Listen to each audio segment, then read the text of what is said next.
জুলাই গণঅভ্যুত্থান দিবস 2025 উদযাপন উপলক্ষে ময়মনসিংহের এই টাউন হল মোড়ে, যেটি এখন জুলাই চত্বর নামে পরিচিত, এই জুলাই চত্বরে এখানে এই 1 বছরের গণঅভ্যুত্থানকে এখানে সেলিব্রেট করা হচ্ছে। এই 1 বছরের পূর্তি উপলক্ষে শহীদদের স্মরণে এখানে একটি ম্যারাথনের আয়োজন করা হয়েছে। জেলা প্রশাসন এবং জেলা ক্রীড়া সংস্থার যৌথ আয়োজনে এই ম্যারাথনে অংশ নিচ্ছেন নারী এবং এই ম্যারাথনে অংশ নিচ্ছেন সাধারণ মানুষ। এছাড়াও এখানে রেজিস্ট্রেশন যারা করেছেন তারা, এবং এখানে জুলাইয়ের যারা যোদ্ধা ছিলেন আহত, তারাও এখানে অংশ নেবেন। এখানে 3টি ধাপে এই ম্যারাথন অনুষ্ঠিত হবে।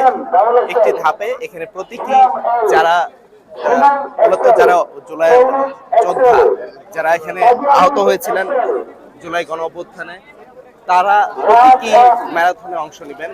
এছাড়া যারা এখানে রেজিস্ট্রেশন করেছেন সাধারণ মানুষ, তারা অংশ নেবেন, এবং এখানে নারীরাও এই প্রতীকী ম্যারাথনে অংশ নেবেন।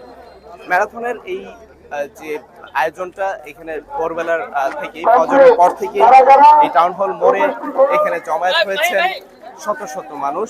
এখানে রেজিস্ট্রেশন করে তারা এখানে প্রস্তুতি নিচ্ছেন, এবং এই ম্যারাথনের যে জুলাই গণঅভ্যুত্থান দিবস 2025 সেই বিষয়টি এখানে ফুটিয়ে তোলা হয়েছে তাদের যেই টি শার্টে, এবং এখানে খুব রং বেরঙের টি শার্ট দেওয়া হয়েছে। এই ম্যারাথনে নারী এবং সাধারণ মানুষ এবং জুলাইয়ের যারা আহত যোদ্ধা তারা অংশ নেবেন, এবং এই সার্কিট হাউস মার্চকে প্রদক্ষিণ করবেন এই ম্যারাথনে, এবং প্রায় বলা যায় 2 থেকে 3 কিলোমিটার পর্যন্ত তারা দৌড় দিবেন।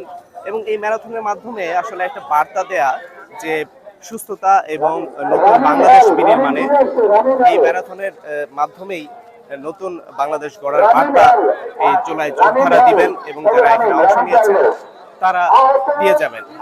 এর মাধ্যমে বৈষম্যমুক্ত বাংলাদেশ গড়ার ক্ষেত্রে তাদের যে প্রত্যয়, সেই বিষয়টি ফুটে উঠবে। এখানে যারা অংশ নিচ্ছেন তারা বলছেন। এখানে জেলা প্রশাসনের পক্ষ থেকে জেলা প্রশাসক, অতিরিক্ত জেলা প্রশাসক এখানে আসবেন, এবং জুলাই যারা যোদ্ধা আছেন তাদেরকে যারা আছে তাদের সাথে কথা বলবেন এবং ম্যারাথনে অংশ নেবেন।